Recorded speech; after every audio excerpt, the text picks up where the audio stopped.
girls, it's Natalie. Today I have Midge, and this week is bedtime stories. So, Midge is in a little bed so I can read him a book. I'm going to read Corduroy.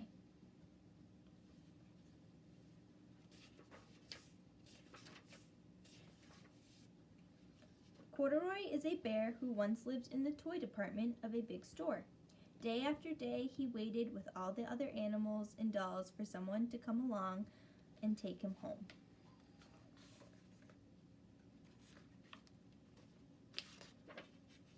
The store was always filled with shoppers buying all sorts of things, but no one ever seemed to want a small bear in green overalls. Then one morning, a little girl stopped and looked straight into Corduroy's bright eyes. "Oh, Mommy," she said, "look, there's the very bear I've always wanted." "Not today, dear," her mother sighed. "I've spent too much already. Besides, he doesn't look new. He's lost the button to one of his shoulder straps."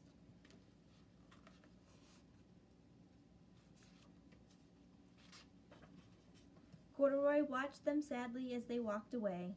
"I didn't know I'd lost a button," he said to himself. "Tonight I'll go and see if I can find it."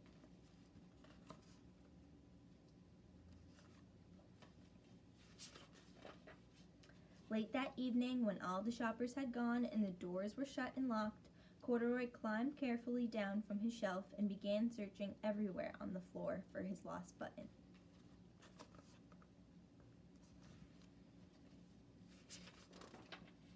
Suddenly, he felt the floor moving under him.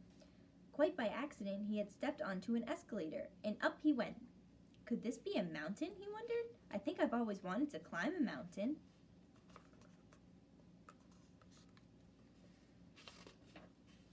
He stepped off the escalator as it reached the next floor, and there, before his eyes, was an amazing sight.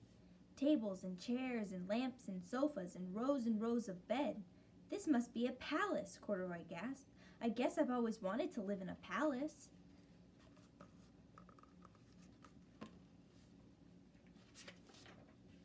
He wandered around admiring the furniture. "This must be a bed," he said. "I've always wanted to sleep in a bed."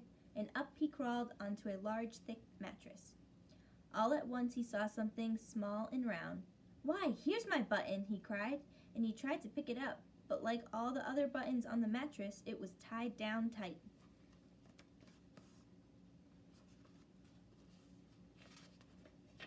He yanked and pulled with both paws until, pop! Off came the button, and off the mattress Corduroy toppled. Bang! Into a tall floor lamp. Over it fell with a crash.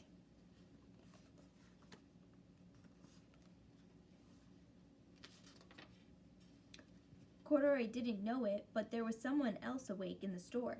The night watchman was going his rounds on the floor above. When he heard the crash, he came dashing down the escalator. "Now who in the world did that?" he exclaimed. "Somebody must be hiding around here."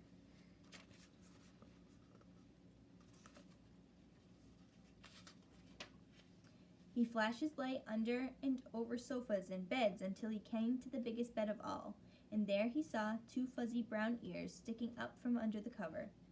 "Hello," he said. "How did you get upstairs?"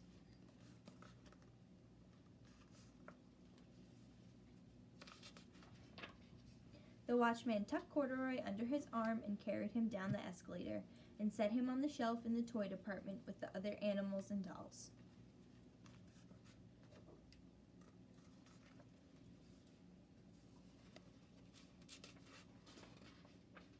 Corduroy was just waking up when the first customers came into the store in the morning, and there, looking at him with a wide, warm smile, was the same little girl he'd seen only the day before. "I'm Lisa," she said, "and you're going to be my very own bear. Last night I counted what I've saved in my piggy bank, and my mother said I could bring you home."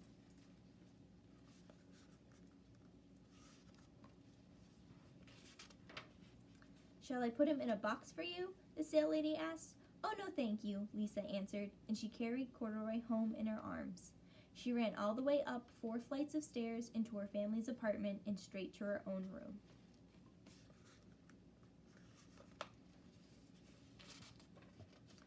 Corduroy blinked. There was a chair and a chest of drawers, and alongside a girl-sized bed stood a little bed just the right size for him. The room was small, nothing like that enormous palace in the department store. "This must be my home," he said. "I know I've always wanted a home." Lisa sat down with Corduroy on her lap and began to sew a button on his overalls. "I like you the way you are," she said, "but you'll be more comfortable with your shoulder strap fastened."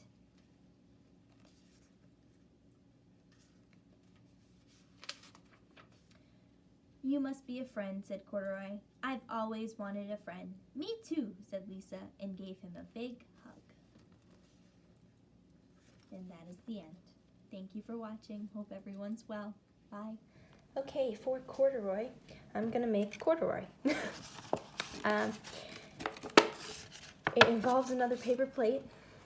I think you can catch on to the trend that I have a lot of paper plates to use for crafts. Alright, so what I did is, you can paint it. I use crayons. Took a paper plate, and about 2/3 of the paper plate is gonna be his pants, and then just 1/3 at the top is gonna be his little chest. I cut a little slit in it to separate his pant legs, and the link below that I have gives you a template for all his legs and ears, his little overall straps, everything. So you can just easily print it out. I took, it called for a little mini like dessert plate, but I didn't have any, so I just took the middle out of a paper plate. And I'm just gonna show you how to make it. So I'm gonna take his head, and I'm gonna glue on the ears behind the head.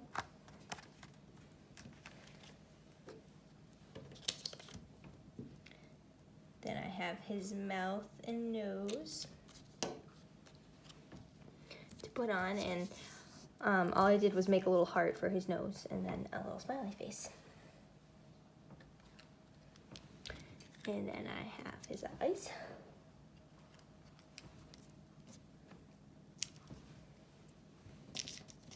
I'll put that to the side for a second. And now I gotta put on his straps.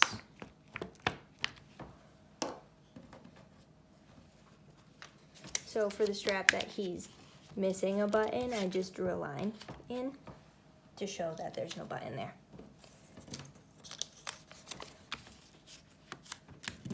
And then for this one, I have buttons around the house, so I'm just gonna take a little button and glue it on.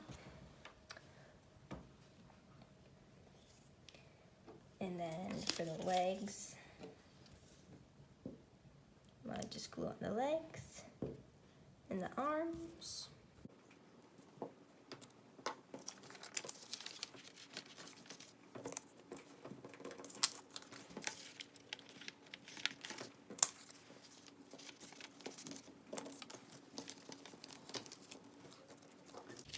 And then I'm just gonna glue on his head.